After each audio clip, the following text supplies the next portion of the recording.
Disaster Management Coordination Agency. I now invite Brother Irish to invoke God's presence on the conference today.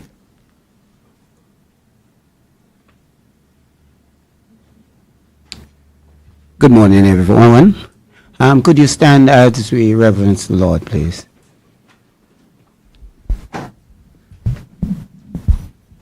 Dear Heavenly Father, we thank you for life. We thank you for allowing us to be here. Father, as we deliberate on this, our disaster preparedness, Lord, we ask you for wisdom, knowledge, and understanding so that we will plan effectively for this hurricane season, Lord. Father, last year we didn't have no hurricane affecting Montserrat, but however, Lord, fail not to grant us your mercies, Lord, so that this year won't be different from last year. We will actually be spared from these hurricanes. Father, we cannot be too prepared, so I'm asking you, Lord, for your mercies, which are new every morning. In Jesus' mighty name we pray. Amen. Amen.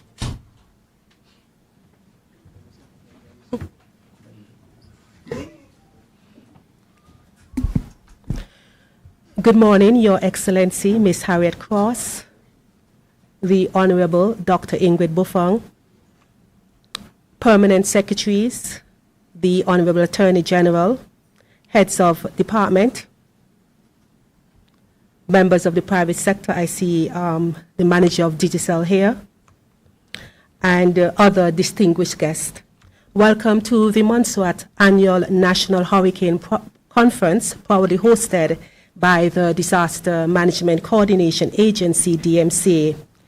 This conference holds immense importance as it marks a critical juncture in Montserrat hurricane preparedness efforts ahead of the Atlantic hurricane season. It serves as the premier platform where the highest decision-making bodies and key stakeholders come together to evaluate our current state of readiness, identify necessary measures, and collaboratively plan to protect our communities.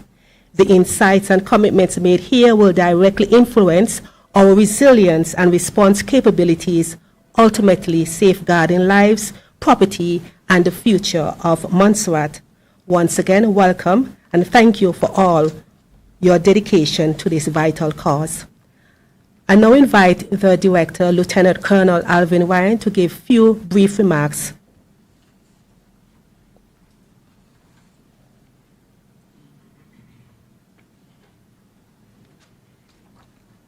Thank you, Shirley, and good morning, everyone.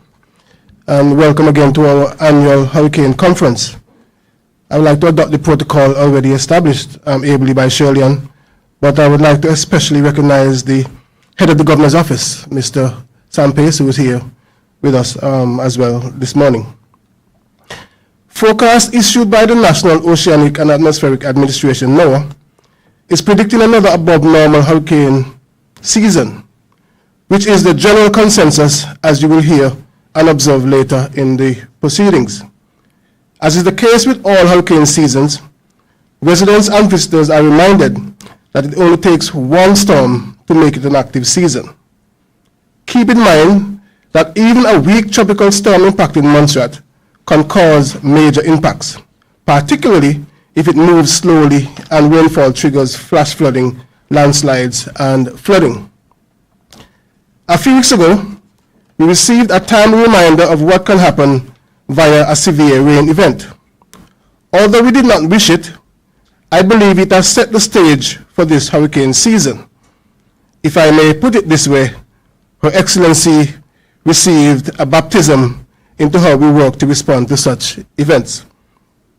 I would like to take this opportunity to convey the gratitude she expressed to all involved, and suffice it to say, we were all involved. I hope this gives her and the government confidence in our ability going forward as we head into this year's hurricane season. The Disaster Management Coordination Agency, DMCA, is urging all residents, returning Montserratians and visitors to take proactive steps now to ensure that their homes, businesses, and families are well prepared for this year's hurricane season.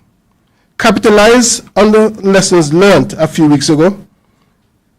Knowing your vulnerability individually is the first step towards preparation and mitigation.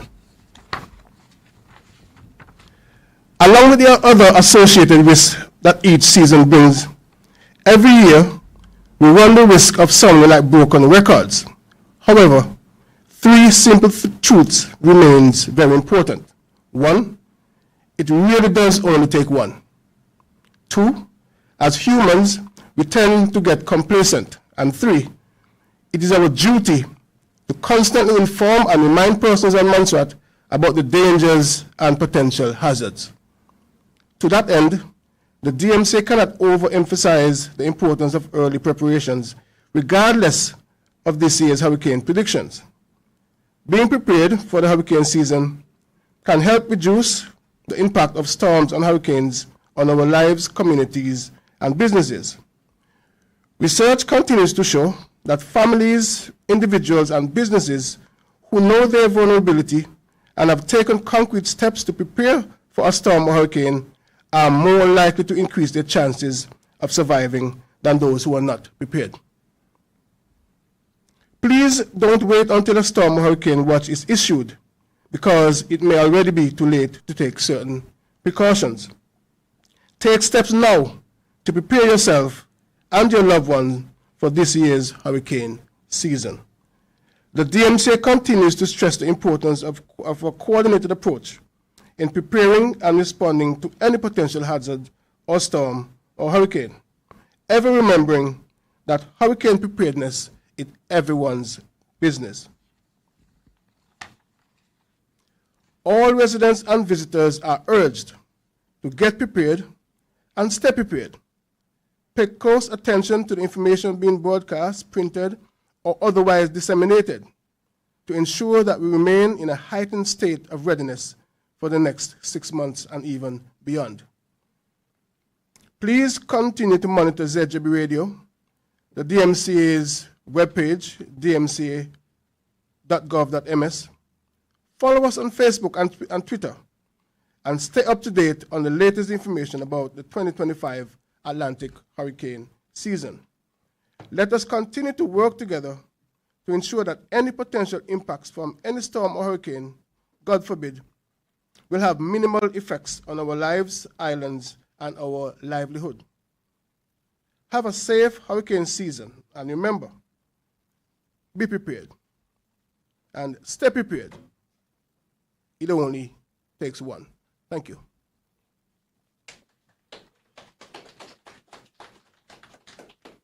Thank you very much, Mr. Ryan, for reminding us of the importance of being prepared, and it only takes one storm to devastate Montserrat.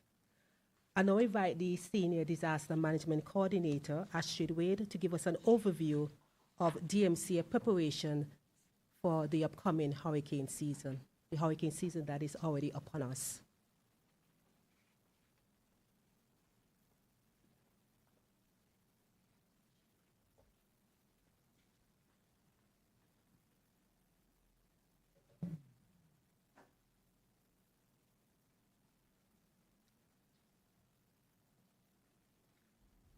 Pleasant good morning to all. I would adapt the protocol that has been established so ably by my colleague, Ms. Quealy.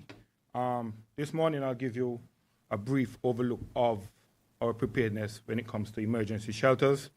And I know people are accustomed to hearing the terminology hurricane shelters, but we have to make the adjustment now to emergency shelters as hazard society/community. Okay? Shirley.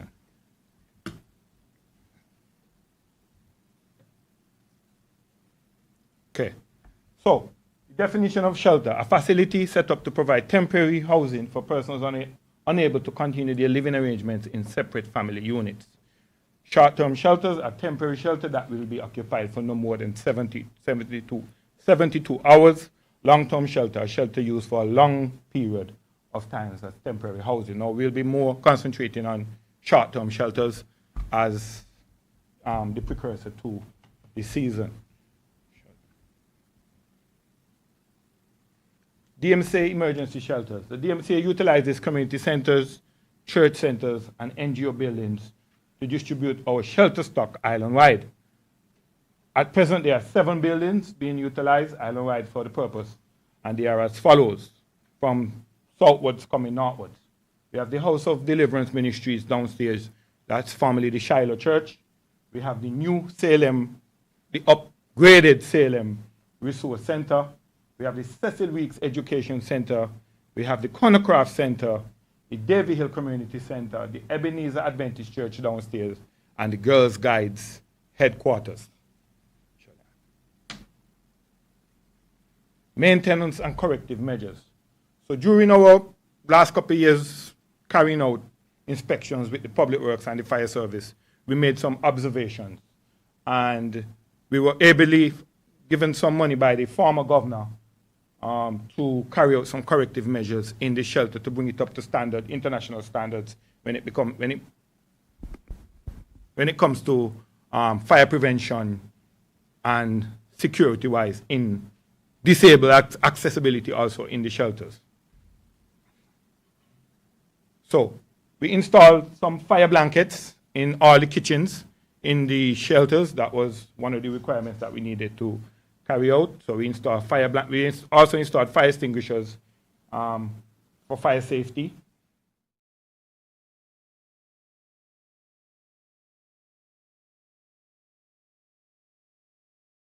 To bring up the standards in the shelter. Sure. The Girls Guides headquarters in Lookout was a bit challenging as there was movement on the property and the foundation was settling. And on 2 occasions we had to retile the floor, and we decided, well, no more retiling.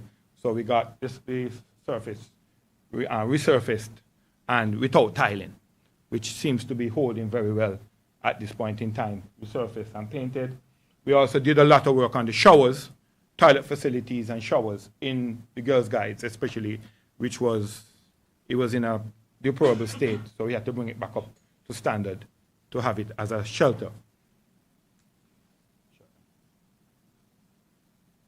And we improved our upgrade to the signage, the emergency shelter signage on the emergency shelters. We used to just have a sign saying hurricane shelter, but as we made the adjustment, now you can see the occupancy. Walking towards the shelter, it will tell you how much occupants that shelter can house, and so on and so forth.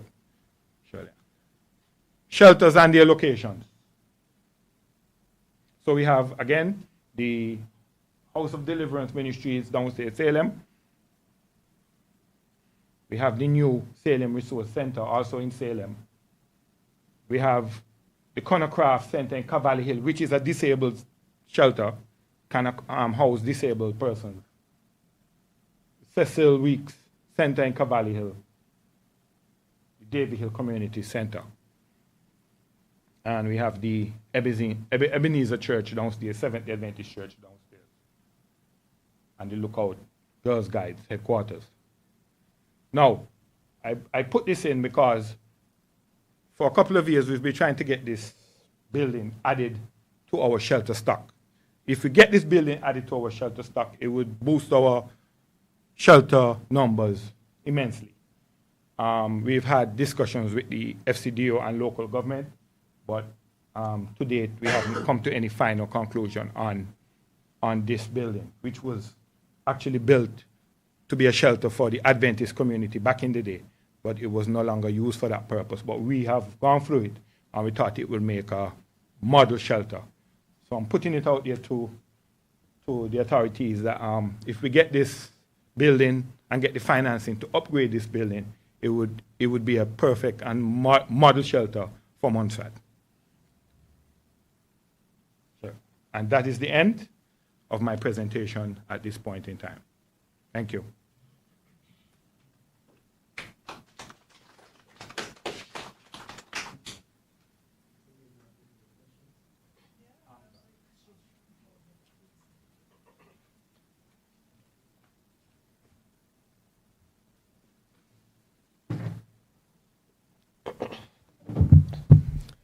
Thank you very much, Mr. Wade, for an overview of the DMCA emergency shelters on island, and your plans to have a multi-hazard shelter that is with regards to the Mungo Hill shelter.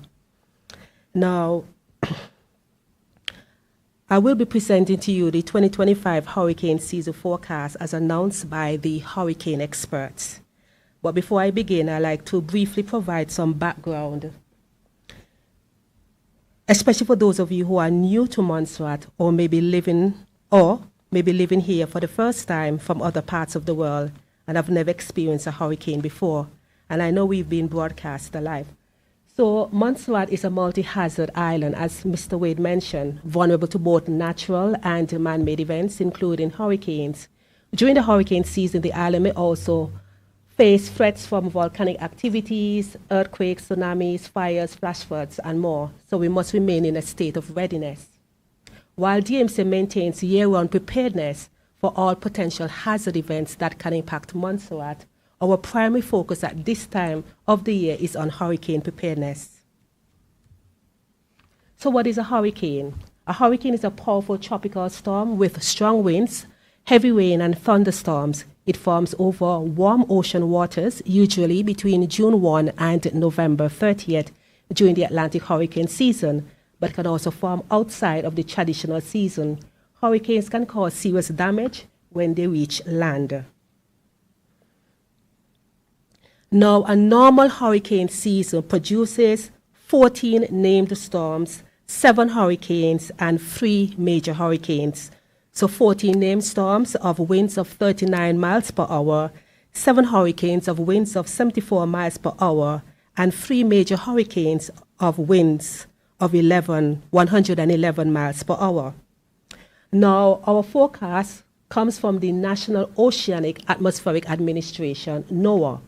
So the agency is predicting a 60% chance of an above normal hurricane season, a 10% chance of a near normal hurricane season, and a 30% chance of a near normal hurricane season, and a 10% chance of a below normal hurricane season.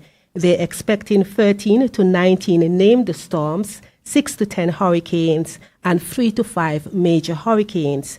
And NOAA has 70% confidence in these ranges. So bearing in mind, the slide before says that a normal hurricane season produces 14 named storms, 7 hurricanes, and 3 major hurricanes. Basically, you could see that it's an above average hurricane season because we are way above the normal average hurricanes that would be produced yearly. Now, looking at the various agencies in terms of the 2025 hurricane season forecast, there's a strong consensus for an above-average hurricane season. If you look at NOAA, the Colorado State University AccuWeather, Dale Dexton, and the CIMA, that is the Caribbean Institute for Meteorology and Hydrology, that's the only exception. They are basically predicting a potentially intense but erratic season ahead. And the UK Met Services, they're also predicting an above average hurricane season. So there's a strong consensus for an above average hurricane season by the agencies. And there are other agencies, but I just pick a few. Now, what are the drivers for an above-average hurricane season, according to the experts? Based on my research, ENSO neutral conditions, no La Nina or no El Nino conditions present, and the Pacific waters are near average, hence conditions in the Atlantic are conducive for the development of hurricanes. Weak wind shear in the Atlantic creating a more favorable environment for tropical cyclone formation. So when you have a weak wind shear, what it does, it influences the tropical development. If you have high wind shear, what it does, it break apart the hurricanes and prevent them from forming. Now, because of the no El Nino and La Nina conditions in the Pacific and Pacific waters are near average, you would tend to have weak wind shear. Now, Also warmer than average ocean temperatures. We have that in the Atlantic Ocean, the Caribbean Sea, and the Gulf of Mexico. So the sea surface temperatures are warmer than normal in the Atlantic, Caribbean Sea, and the Gulf of Mexico. And also another important factor is the high African monsoon activity, and that also leads to tropical storm development and the drivers for an above average hurricane season this year. Now, this is an update, recent update from the World Meteorological Organization as to the El Nino and La Nina update. As you can see, for June to August 2025, there's a 70% chance of ENSO neutral. And for La Nina, there's a 30% chance. Now, the predictions before were not for landfall predictions, but the Colorado State University does landfall predictions. And they're predicting there's a 56% probability for at least one major hurricane of category 3, 4, 5 tracking into the Caribbean between 10 degrees to 20 degrees north latitude and 60 to 80 degrees west longitude. And bearing in mind that the Montserrat geographical coordinates are between 16.74 degrees north latitude and 62.18 degrees west longitude. So we are actually within that range where they're predicting a 56% probability for at least one major hurricane of category 3, 4, 5 tracking into the Caribbean, and we are within the coordinates range. So that is the landfall prediction from the Colorado State University. Now, I also did some research, and in this slide, I looked at the past seasons with similar conditions to what is expected for the 2025 hurricane season. And 2005 and 2017 had similar conditions based on atmospheric and oceanic patterns. I looked at 4 key factors showed on the slide: ENSO condition, sea surface temperatures, vertical wind shear, and West African monsoon. Now, if you look at 2005, you see ENSO neutral conditions, 2017 ENSO neutral conditions, and 2025, they are predicting the same ENSO neutral conditions as well for 2025.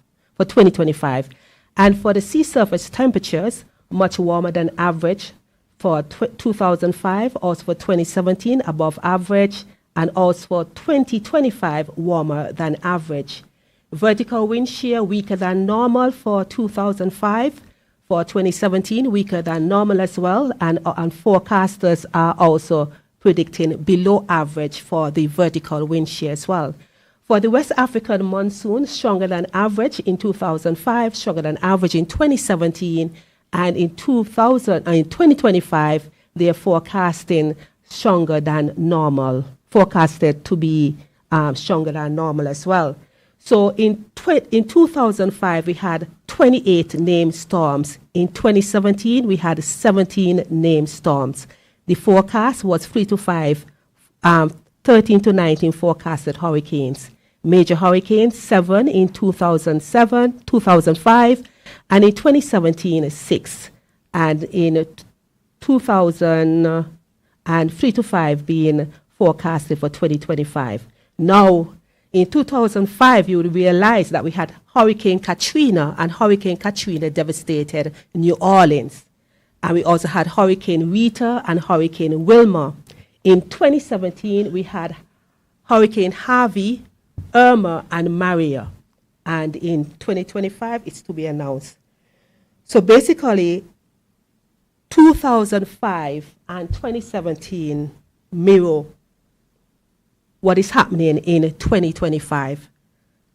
Warmer than average sea surface temperatures, weak vertical wind shear, robust West African monsoon, and experts are saying these are the classic signs of a potentially high impact hurricane season. Because if you look at the atmospheric and the oceanic conditions in 2005 and 2017, and in 2025, you see that they are similar However, we are keeping our fingers crossed, and we're hoping for the best, and we'll be praying some prayers. Next slide.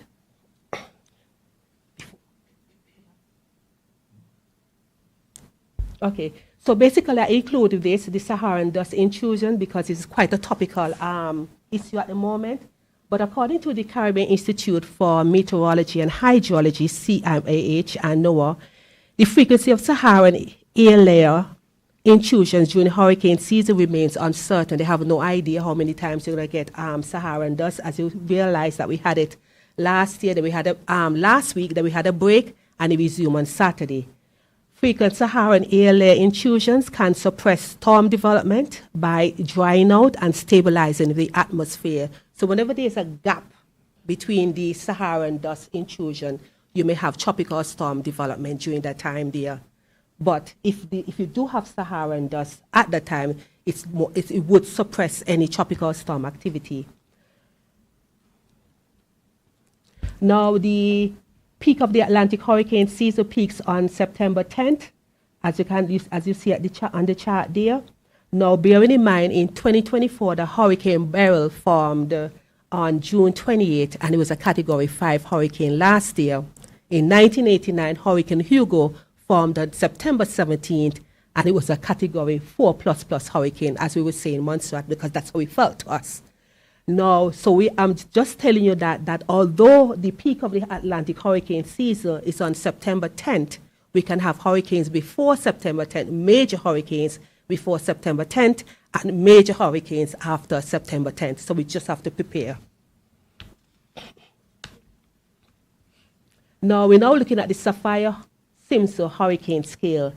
And this gives you an idea as the various categories of hurricanes. So we have Category 1 hurricanes of winds 74 miles to 94 miles per hour, Category 2, Category 3, Category 4, and Category 5. But if you realize in each category, you can have devastating damage. Because even at a Category 1, it says 74 miles to 94 miles per hour, very dangerous winds will produce some damage. So no matter what category the hurricane is, we're going to have some sort of damage. And that is what the Saffir-Simpson scale is saying. If it's Category 1, very dangerous, winds will produce some damage. Category 2, extremely dangerous. Category 3 will cause some extensive damage. Category 3, devastating damage will occur. Category 4, catastrophic damage will occur. And Category 5, catastrophic damage will definitely occur. So no matter what stage the hurricane is, whether it's a Category 1, 2, 3, 4, 5, we definitely will experience some damages. Okay, so we have to prepare for a Category 5 hurricane.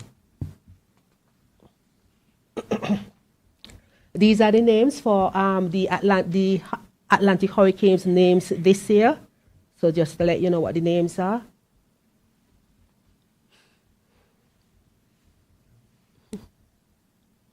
Now, Atlantic hurricane season 2025 update. As of June 10th, 2025, no named storms have formed in the Atlantic, which is unusual compared to recent years.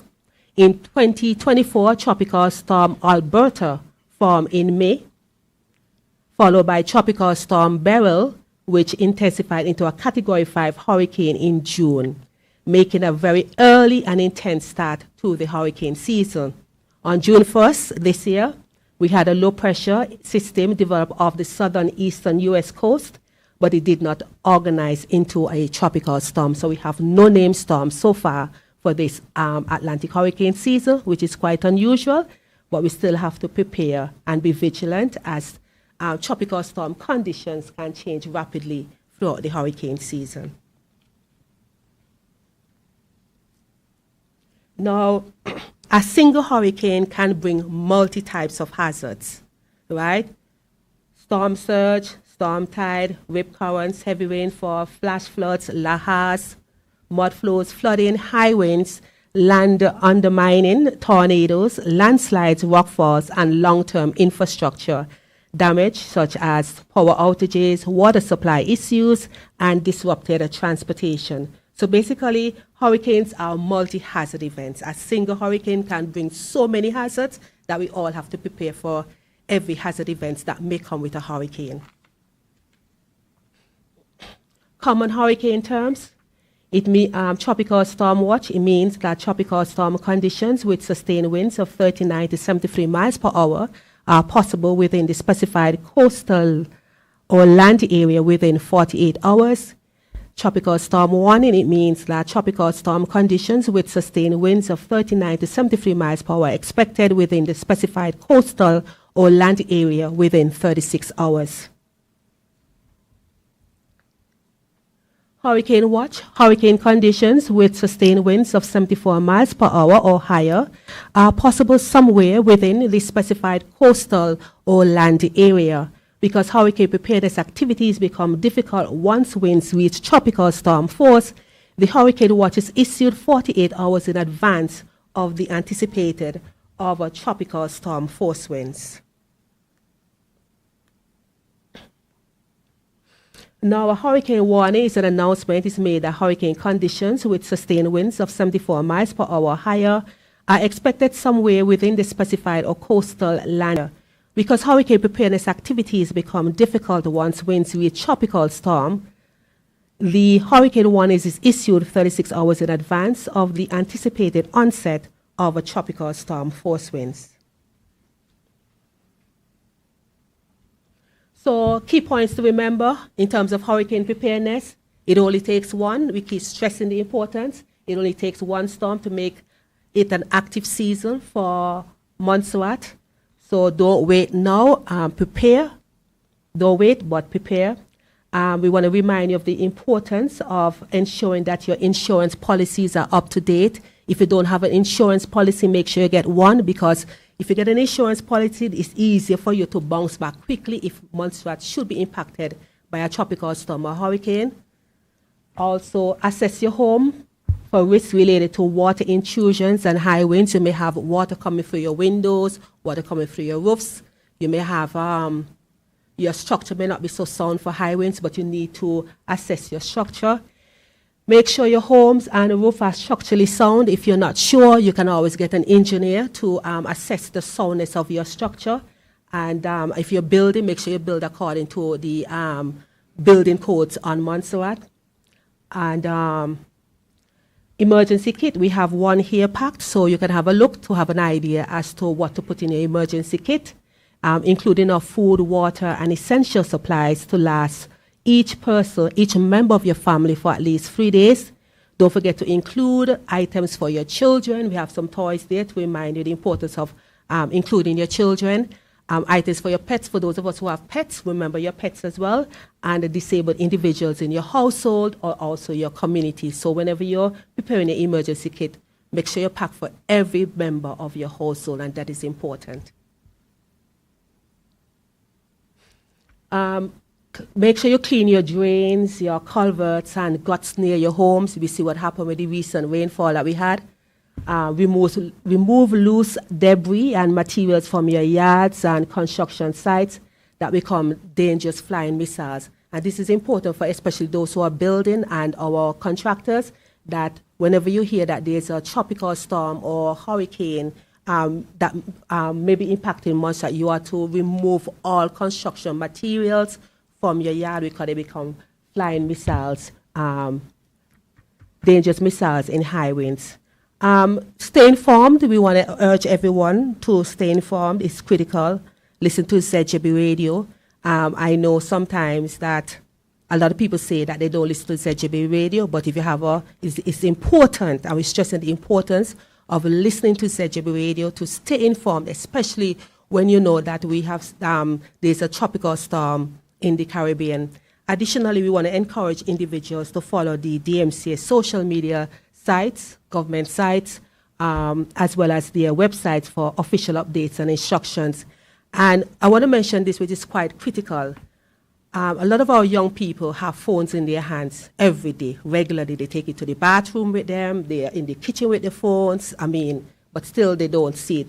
So I want to implore our young people, make it a routine that every day you check the DMCA site to see what is happening. Make it a routine. Every day you go on your social media to check Snapchat, TikTok, make sure you check the DMCA sites that are on Facebook, Instagram, and Twitter to see what is happening. Make it a habit, so at least you know what is happening around you.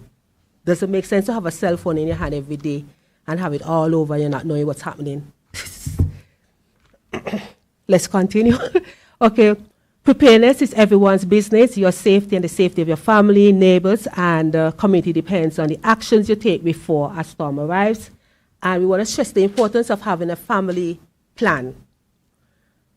If you have a family plan, you know what to do in the event of any emergency. It doesn't have to be a hurricane. It doesn't have to be a tropical storm. It could be an earthquake. It could be a fire. It could be anything. But it's important that you have a family emergency plan and that you practice the plan and every member of your household know what to do in that plan. So it's critical. And we are employing our business owners to have a business continuity plan as well.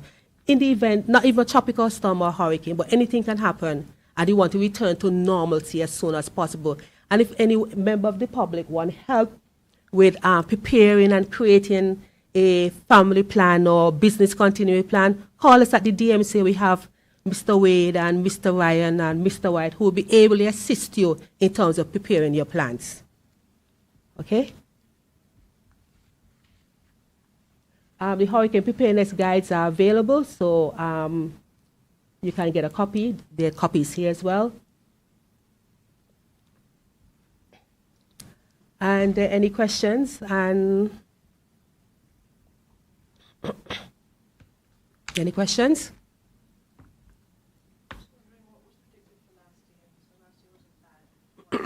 Last year was the prediction of last year was a hyperactive season, and that was the prediction for last year. Yes, we had Hurricane Beryl and we had other tropical storms. So last year was an active hurricane season. Just 1 second.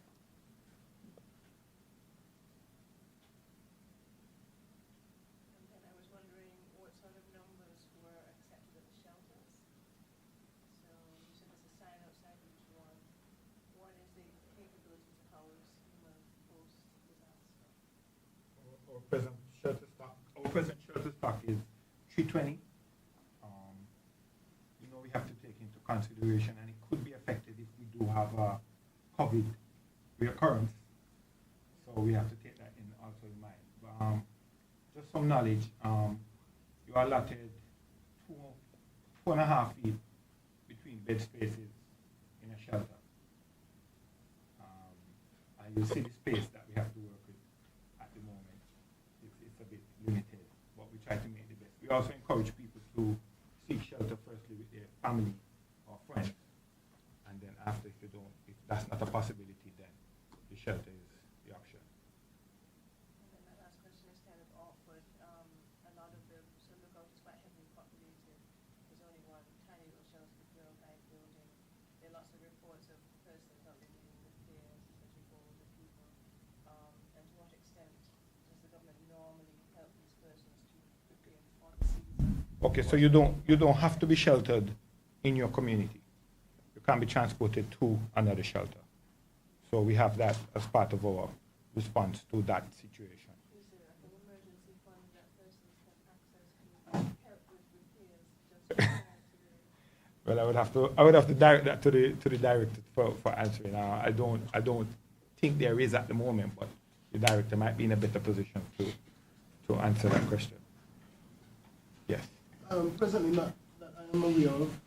There might be programs within government, but I'm not aware of the direct fund. I would just like to interject as well in terms of the sheltering.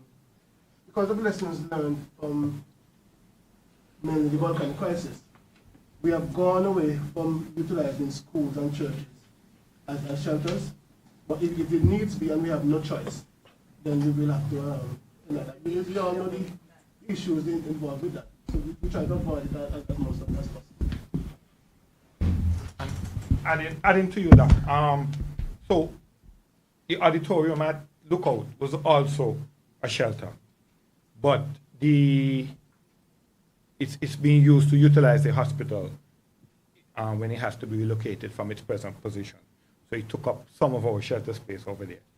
But as Mr. Ryan said, we have the option of the school, the lower blocks on the school to do that also.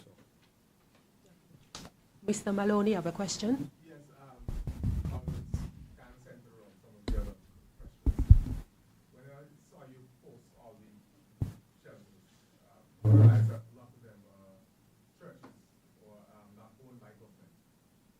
So I'm wondering if there are any plans in the future, because we know that every year we are potentially going to be affected by either a hurricane or, as we saw the other day, some freak rains that may bring floods.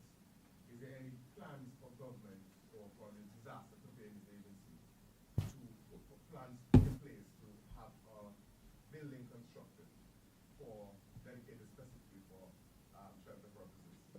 That's something that we would like to see.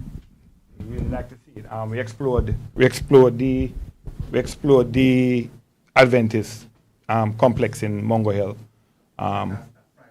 Yeah, but otherwise to that, and we also explored Bread's Arts and Education Center. Public Works was to give us an updated drawing. Hasn't been done as yet. The problem with Bread's Arts and Education Center is that the toilets you have to come outside to access the toilet. So we had to make some adjustments to the whole building. The church board already agreed, everything was in place. We're just waiting on Public Works to give us the drawings for the work. Yeah, so we have it in mind. You can't have too much shelters. It's best to have too much and don't have to use them. A model shelter would be perfect, owned by government, but we will have to see how that goes. Yeah, Mr.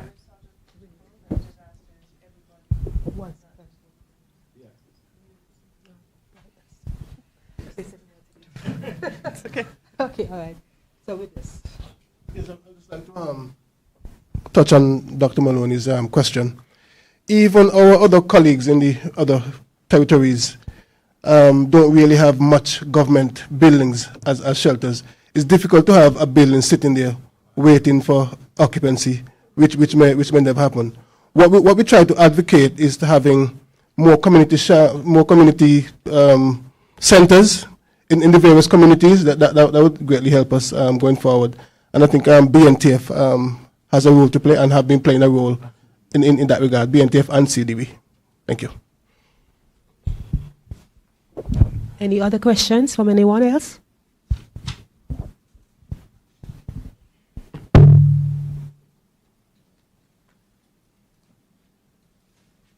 Okay, so at this time, well, I do have a quiz for you this morning.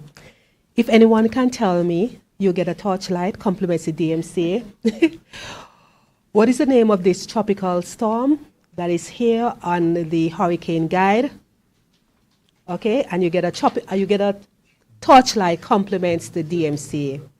One of the updated ones. So if you can tell me what's the name of the tropical storm here on the hurricane preparedness guide and what year it was, then you can get yourself a torchlight. No. Actually, I gave the quiz to the staff at the DMCA and they didn't get it right.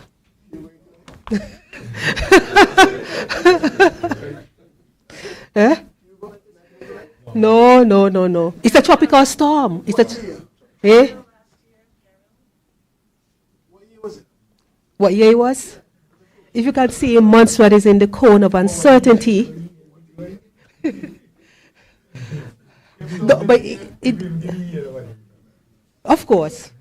Okay, last year, 2024.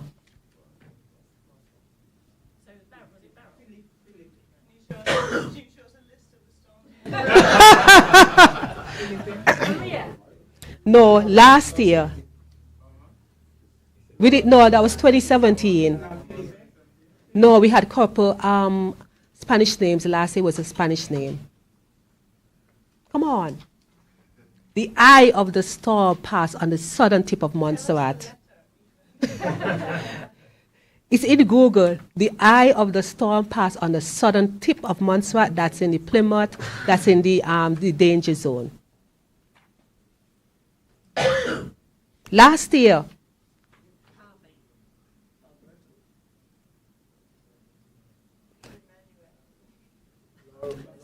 So what were the storms? What were the names of?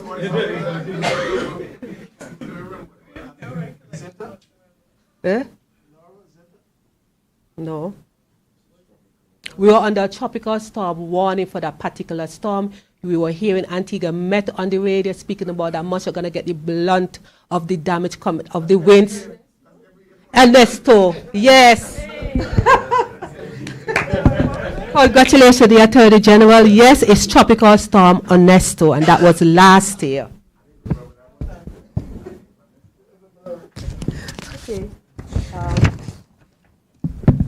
So we now come to the end of the first part of the Hurricane Conference. We'll take a break and we'll get into the hurricane simulation exercise in just about, okay. Something else, trivial, really. On your preparedness list, and you had make sure the insurance is up to date. Right? One of the things that maybe needs to be done, or I don't know how you want to put this, but a lot of persons are surprised by what the insurance company may pay out after damages. And maybe you should advise persons to either have their house appraised by the insurance company or something to that effect. Because I remember you saying that if your insurance is up to date now, you'll be happy to recover quicker. But for a lot of persons that I've heard and I've seen for myself dealing with insurance companies after natural disasters, you sometimes left with what they're paying you, you can't even get half the damages repaired. So I mean, for example, if your house roof is blown off and the insurance company only gives you 20% of the value of putting the roof back on, you're still left with not being able to put the roof back on after paying the insurance company every year for 25, 30 years. So this is something that needs to be really looked at in terms of insurance for your property and what the insurance payout can be or likely will be. I don't know if it's something that you have to do privately with your insurance company or if there's some form of intervention from the disaster management agency that you can say, well, persons we have been to the insurance companies and this is how a house will be assessed depending on the year or I don't know, whatever the process will be. And then make it public knowledge so that some persons may not be woefully surprised when they have been paying $6,000, $7,000, $5,000 a year for insurance. And they get some damages and insurance company will tell you, well, this door on your house was 20 years old, so it's only valued $100, but it costs $1,800 to repair that door. Some persons are going to start to say, why am I paying insurance? So, just to break that level of surprise or disappointment that somebody may receive after claiming on insurance, maybe it should be kind of looked at as to how a house will be assessed for after storm damage. Yes, yes. Yes, I agree with your question. That was a regional discussion at a workshop I attended in Barbados in terms of insurance coverage. And one of the things that they brought to the fore that if your house is damaged, and that happened to me as well, and it doesn't reach a certain threshold, you cannot get insurance, although you're paying insurance all year round. So there needs to be a discussion with the government and public insurance companies in terms of how we address it. Because if your roof is damaged and it's a small part of your roof and you don't reach the threshold or a small part of your house, you will not get insurance coverage. You have to take it out of your pocket. And that's something that we need to be addressed in terms of, helping person to recover quickly. And we know, things are already expensive, material is expensive, and so on. So that's an important point you made. Astrid, any more? Thank you, Shirley. Not necessarily to that. I think that's a bigger question going forward. And I think for next year, next year's Hurricane Conference, it might be useful to have one or two of the providers come and give a presentation on what the expectations are and can be. But I just remembered, Shirley mentioned a conference. We were at the Hurricane Conference in Miami a few weeks ago. And one of the topics that came out in terms of sheltering was the idea of sheltering pets. Now, our policy in Montserrat, we don't allow pets in our shelters. So I don't know if the Ministry of Agriculture, your department, can not putting you under any pressure or throwing you under the bus, but maybe start thinking of some innovation that can or may happen going forward. That was a hot topic. Yeah, I remember I was at one of these conferences before, and I mentioned that in your, I see wonderfully now that you're having included to remember your pets, and also you have to make some form of plan for your livestock that you have outside, in the fields and everything, whether you have them in a fenced area, whether you decide to tie them, whether you decide to set them loose, whatever the situation may be for that area. You know, it's something that we all have to keep and bear in mind when you have pets and when you have livestock. When there's a storm coming or there's a hurricane coming, make sure you have a plan as to what's going to happen to these pets. Because as you said, the shelters can accept pets. So if you're moving to a shelter, what will you do with your dog that was in your yard? Do you set it loose? Do you keep it tied? Do you have it properly secured? That's something very important, really.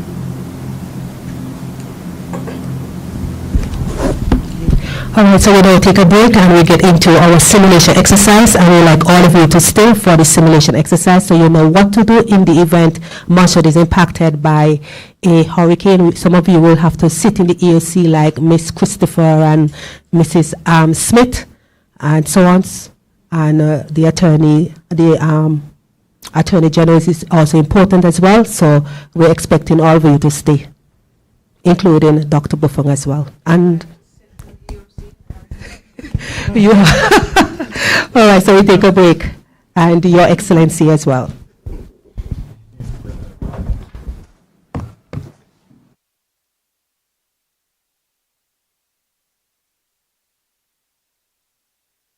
Refreshments.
My voice deepen us when I need. Yeah.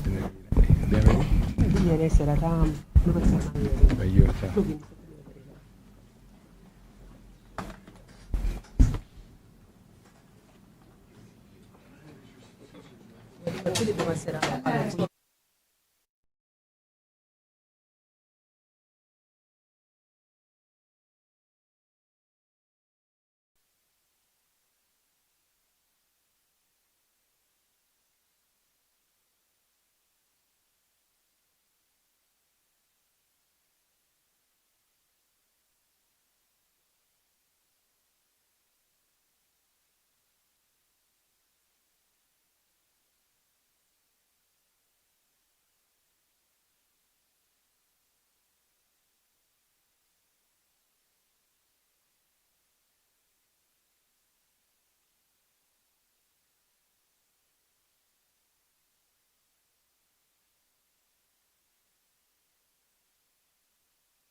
waiting.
Yeah, Mr. Randy said they're ready.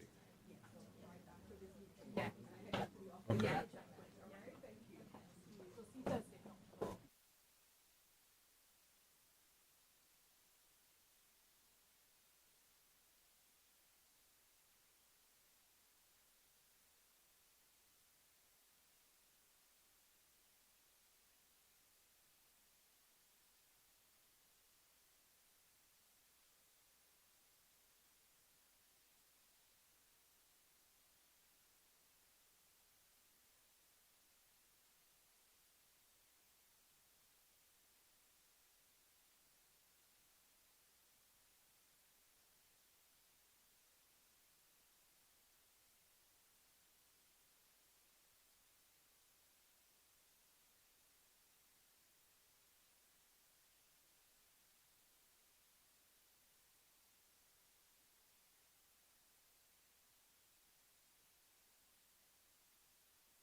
So just to announce, we're getting ready to start the second part of the hurricane simulation exercise, which is the second part of the hurricane conference, which is a hurricane simulation exercise. And that will be conducted by our Senior Disaster Management Coordinator, Astrid Wade. So we're going to be starting in just a few seconds, waiting on Mr. Ryan.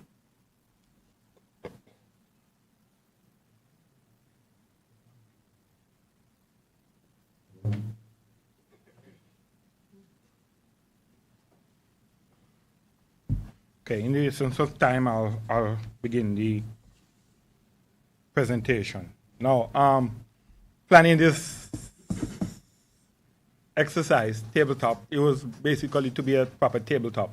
I didn't want to go too in-depth. I wanted to go simple first, and then we make the adjustments after. A tropical storm, as Shirley said this morning, can bring some challenges to us. So I did this scenario with a tropical storm in mind, escalating a little bit, but you would have to recognize when we have escalated. All right? But it's a brief exercise. This is not really the perfect setting. We would normally be around the tables and doing whatever, but we will just represent our organizations as we go along, and you'll just say your part. When you're called upon, you'll say what would be your actions at this point in time.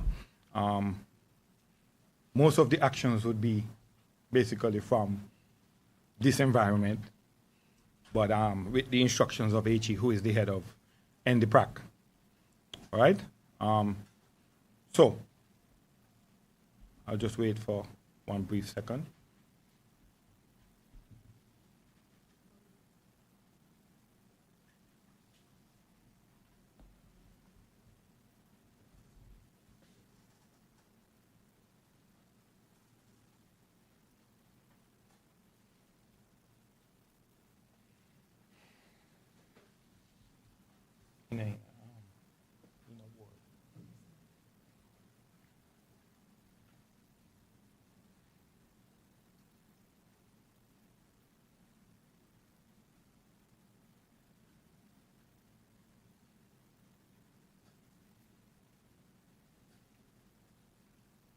So we get most of our weather information from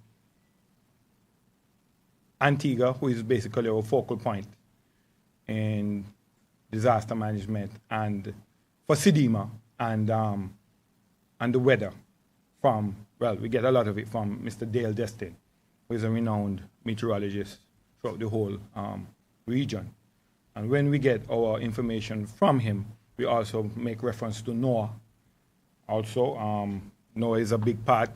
There was a little bit that we weren't sure if we're going to have the hurricane hunters this year, but we've been reassured that we will have that service, as the Americans are the only persons on the earth that provide that hurricane hunter service. So they have told us that they will provide the hurricane hunter service for this hurricane season. Yes, Mr. Thompson. Well, we know the present climate that's happening, worldwide climate, with the US, the withdrawal of US aid and all this stuff. But I think when we went to TAC, one of my suggestions was to send a thank you letter to the US telling them, thank you for all the years. Instead of asking if we're going to have the service, say thank you for all the years that you've provided it. But well, I don't think there's no other alternative for the hurricane hunters. They're the only person in the world that provides that service. Yeah, the US is the only person that provides that hurricane hunter service. So it became a bit mind-boggling. So, the scenario. Tropical Storm Sandra approaches Belize Islands. It is presently 60 miles east of the Lesser Antilles and is moving in a westerly direction at a forward speed of 14 miles per hour. It is presently tracked to travel northeast of Guadeloupe and make a westward track after passing Guadeloupe. The 6 a.m. report states that the storm is packing 69 mile per hour winds and expected to increase its winds by the 12 noon report. On its present path, the storm is tracked to travel over the south of Montserrat with further development before it reaches the Montserrat coast. It is also reported by the Caribbean Institute of Meteorology and Hydrology, CIMH, that the sea temperatures around Montserrat is showing the following readings: 29.4 degrees Celsius. Montserrat has been placed on a tropical storm watch, and the public is beginning to call the DMCA and the radio station. All right? So that's our first-hand information that we have, and we as the decision makers and the policy makers and everybody know we have to react to this brief and quick scenario that I think all of us in this room can sit in a room and come to one common undertaking to tackle this situation. All right? So, in the absence of Mr. Ryan, I'll take the lead. So, we have this information. Mr. Ryan will have the information, and Mr. Ryan will contact HE. HE will decide. They will have a conversation, and they will decide whether it is appropriate to have an NDPRAC meeting. Yeah. So HE says she wants to have an NDPRAC meeting. All right? So that's the first thing that we're going to have. We're going to have an NDPRAC meeting. NDPRAC, HE heads, ministers of government, permanent secretaries, and I like to put it this way. Any person, director of the NVO, any person that HE wishes to have in that room, she can request for the audience to be there to answer any questions that she may want answered. All right? Would you mind just, if I'm new to this, reminding me who are the standing members of NDPRAC? Yes, so you have HE leads, the premier. The premier is said to co-chair, but you are the ultimate head. You have permanent secretaries, financial secretary, attorney general, head of the defense force, the DMCA director, MVO director. Yes, the commissioner of police. Sorry, commissioner of police. Mr. Ryan would then use his second IC because he would be in the room as the director of the DMCA. So he would use his second IC as the head of the defense force. And Mr. Fergus, Colin, yeah, he's Captain Fergus. Captain Fergus, I think, yeah, would be the second IC that would represent the defense force, and that would basically make up the group. If you wish to have, I think the premier, the ministers would be there, and the parliamentary secretaries, if needs be. And as I said before, any other person that you deem necessary, if you wanted to have the Red Cross present, you could ask for the audience. Okay? So that's, yes, Sammy, like you wanted to ask a question. I'm just checking that I understood as a non-expert. It's moving forward at 14 miles an hour and it's 60 miles away. Yeah. So it's under 5 hours away. Okay. Is that how I... Yeah. Well, we're going to sit in the room and work it out.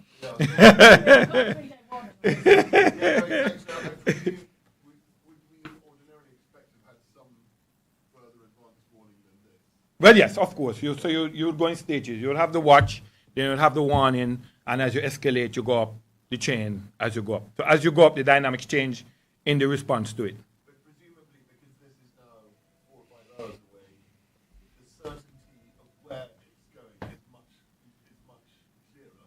Yeah. 3 days in advance, it would be, well, it could hit Montserrat and it might not. Yeah. So I did this with 3 storms in mind.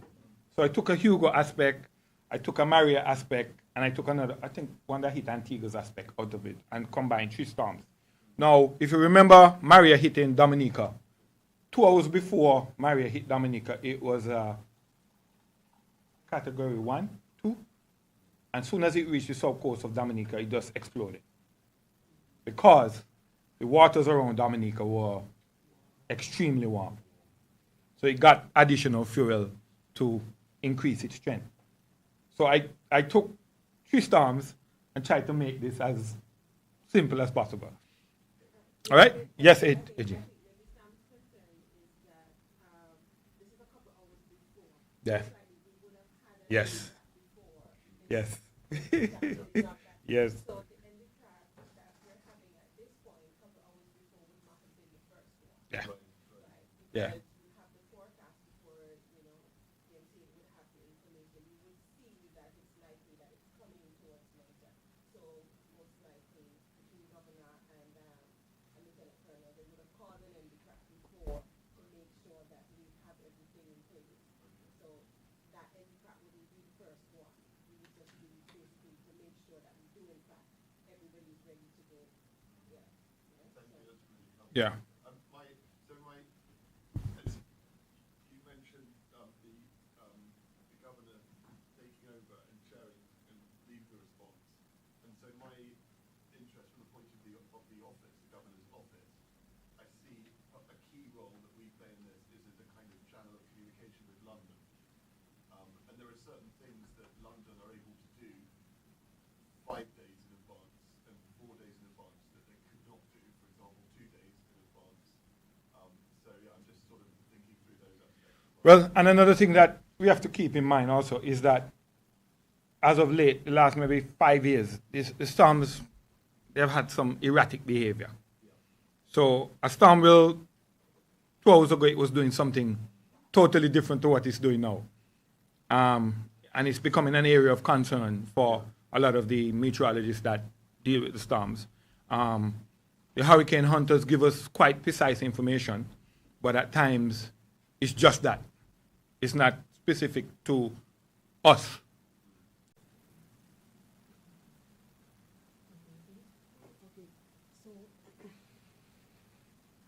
So what we're going to do now, we're going to take a break away from the live stream for the continuation of the hurricane simulation exercise. Thank you for joining us for this pivotal and important annual hurricane conference. Stay safe, stay